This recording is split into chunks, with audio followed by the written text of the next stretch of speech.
In late 1923 Berlin, Abel Rosenberg, an unemployed alcoholic and former trapeze artist, struggles to cope with the hardships of post-war Germany. After discovering his brother Max's suicide, Abel is offered money by his old boss to come back to the circus. However, he declines the offer, feeling that he won't be as good without his brother.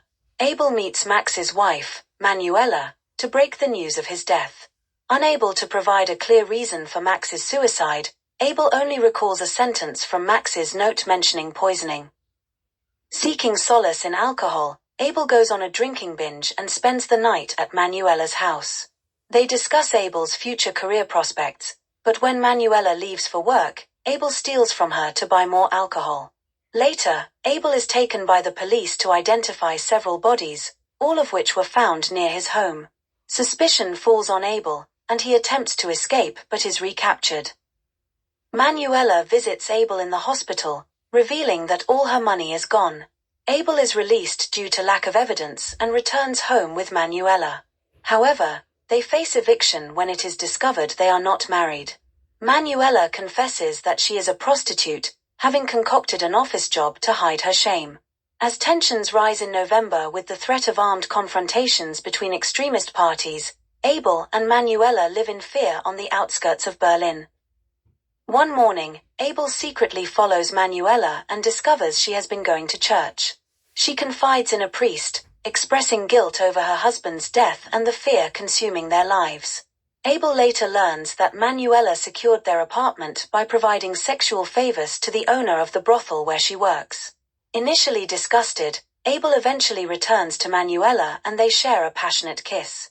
However, their time together is cut short when soldiers overrun the brothel, killing the owner.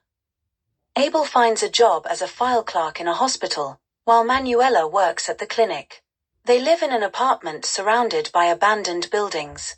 One night, Abel discovers files detailing inhumane experiments conducted on patients at the hospital. Overwhelmed by fear, Abel withdraws from intimacy, and Manuela experiences extreme mood swings. After a drunken incident and a sexual encounter with a prostitute, Abel returns home to find Manuela dead and cameras scattered in the apartment. Fleeing the scene, Abel ends up in an abandoned industrial building and fights off an unknown attacker in an elevator, decapitating him.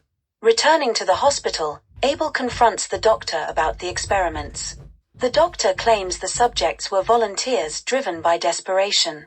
Abel is shown footage of Max injecting himself with a serum that ultimately led to his suicide. The doctor justifies the experiments, stating they will benefit mankind. As the police arrive, the doctor commits suicide with cyanide. Abel is placed in a psychiatric ward to recover. The chief of police informs him that the circus has offered his old job, and he is forced to accept. It is revealed that Abel escapes from police custody on the way to the train station and disappears. The voiceover suggests that Abel evades capture and is never seen again.